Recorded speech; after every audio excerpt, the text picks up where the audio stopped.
चलिए कैसे हैं, होप अच्छे होंगे। चलिए आज हम लोग पढ़ते हैं next chapter poem Father to Son. Class 11th का एक चैप्टर है, पोएम है जो फादर टू सन है, जिसके एलिजाबेथ जेनिंग के द्वारा लिखा गया है। पोएट हैं एलिजाबेथ जेनिंग। बहुत ही मज़ेदार चैप्टर है। आज हमें इससे बहुत कुछ सीखने को भी मिलेगा और हमें इससे बहुत कुछ सीखना चाहिए। किस तरह से पीढ़ी दर पीढ़ी हम अपने पिता से, चाहे अपने रिश्तेदारों से, किस प्रकार हमारी जो दूरियां होती है वो बनते चले जाती है। उसका मुख्य कारण क्या होता है कि हम उनसे बात नहीं करते हैं, अपनी भावनाओं को शेयर नहीं करते हैं। हमारे मन में कुछ चल रहा होता है और हम उसे उन्हें बताते नहीं हैं, जिसके कारण क्या होता है, वो व्यक्ति धीरे धीरे क्या होता है, हमसे अनजान होते चला जाता है। तो हमें इस दूरियों को कैसे कम करना चाहिए? क्या हमें अपनी भावनाओं को उनके साथ शेयर करना चाहिए?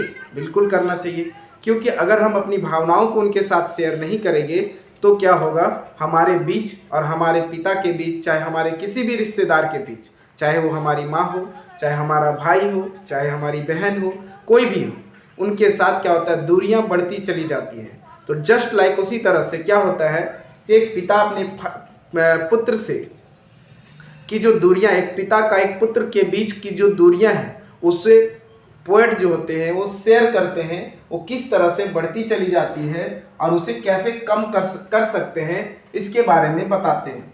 तो चलिए हम लोग पढ़ते हैं एक समरी के रूप में इसे, कि कहते क्या है पोएट जो है एलिजाबेथ जेनिंग्स जो है, कहते हैं father to son is a touching poem. एक भावनात्मक कहानी है, एक भावनात्मक पोएम है about the generation gap between a father and its sun.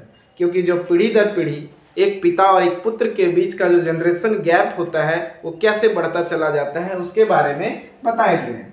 The father feels that although his son has lived with him.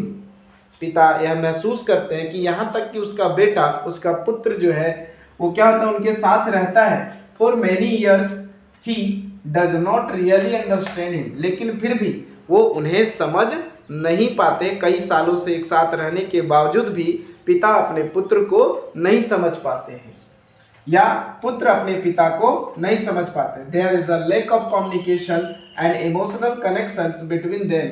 यह इसका मुख्य कारण क्या है कि लैक ऑफ कम्युनिकेशन मतलब बातचीत करने की कमी। लैक मतलब होता है कमी और कम्युनिकेशन मतलब होता है बातचीत।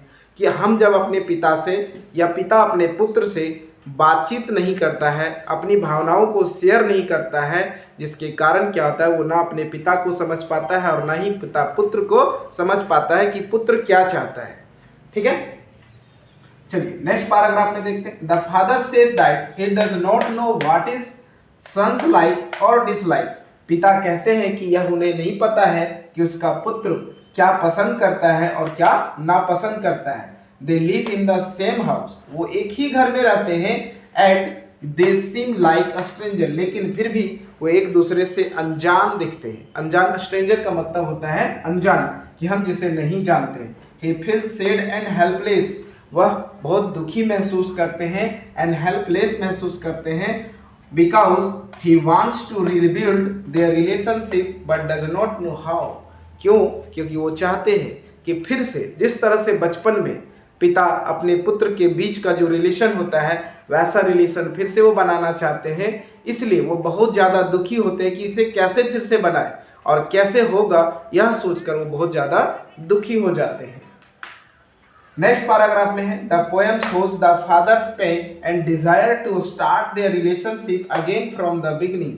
वो चाहते, वो इच्छा जाहिर करते हैं उसके पिता कि फिर से जिस तरह से पहले पिता और पुत्र के बीच की भावनाओं को या समझा जाता था, या जिस तरह से पिता और पुत्र के बीच का रिलेशन था, उसको फिर से लाना चाहते हैं कि जैसे शुरुआत में था वैसे कैसे लाया जाए। He hopes that love and understanding can bring them closer.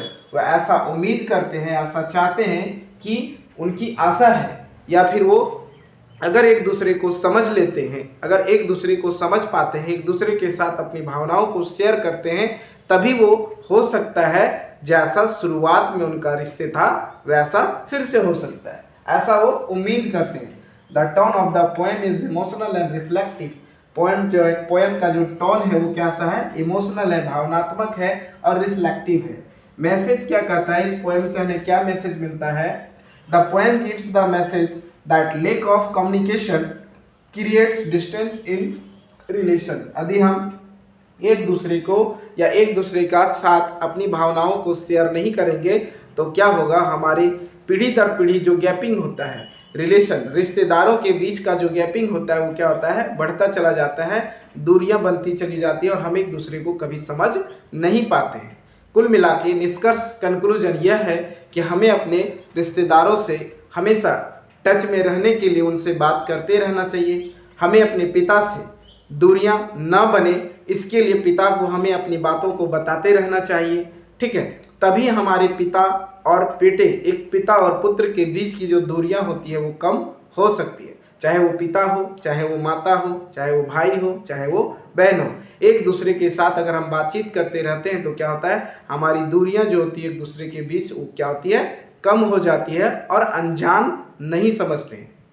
बहुत ही अच्छा चैप्टर था, बहुत ही अच्छा पोएम भी था जिससे हमें बहुत कुछ सीखने को मिल सकता है, क्योंकि आज के ज़माने में दूरियां किस तरह से बढ़ती चली जाती है ये सभी कोई जानते हैं। चलिए thank you. Next chapter, next poem देखते हैं हम लोग चाइल्डहुड के बारे में। Thank you.